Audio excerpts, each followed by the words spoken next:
Hi folks, Jane Reaction here. I am all bruised up from whatever I did to myself yesterday. I've got a nice bruise here. I've got landed on my thumb, messed that up. But you know what? I am still here to bring you Technical Tuesday, and we're going to talk about the reverse plank right meow. Meow. Saying right meow is like my new thing. All right. I'm going to have my hands, they're slightly behind my shoulders, and I have my fingers facing that way. And so I'm just going to raise my hips up, bring my shoulders back, and drive into my heels. So I am engaging my core and my glutes, and I'm pushing through my shoulders. This is considered an intermediate move. One of the things I hear people say a lot is that this hurts their back. And usually what's causing the back strain is when your hips start to sag. So if you're really feeling it in your lower back, the key is that you just gotta push your hips up. Now you don't need to overextend. One that's really awkward.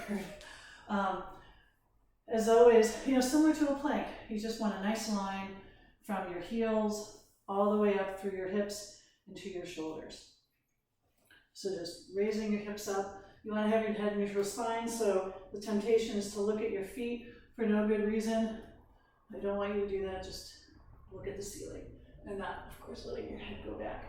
The other thing that you need to note are the shoulders. So people might sink into their shoulders a little bit. So similarly to when you're in a plank, you're pushing through your shoulders and you're pushing up, sort of into the back of the top of your spine. For a reverse plank, you're bringing your shoulders down and back, just like we do normally. We want to keep our shoulders down and back. And you just want to make sure that you're not rounding forward. So you're pushing up through the chest and then making sure that you're keeping your shoulders safe. So again, like this, nice straight line, squeezing those glutes. And again, if you start to sag, you might feel some pressure on your back, okay? But not overextending. So holding this pose can be challenging for people. So if you're new to that pose, you can try just raising up for a few seconds and lowering yourself down slowly, all right? So just doing lifts. And notice how my head sort of hinges as I'm doing this, okay? Keeping those glutes engaged, really squeezing the glutes. And then if you want to wear fancy pants, you can do it on one leg. Modifications. For some people, having their wrists like this, it can be a challenge. So you can always do this on your elbows, okay? So same concept, you're not going to be getting as high, and you want to make sure that you're pushing again through your shoulders so that you're not sinking through. It's a little more challenging to do it in that position, but if the wrists are the point of contention, you can do it on your elbows and avoid that problem. Sometimes, doing this position is just really challenging. So in general, if you want to modify, you can go into a reverse tabletop.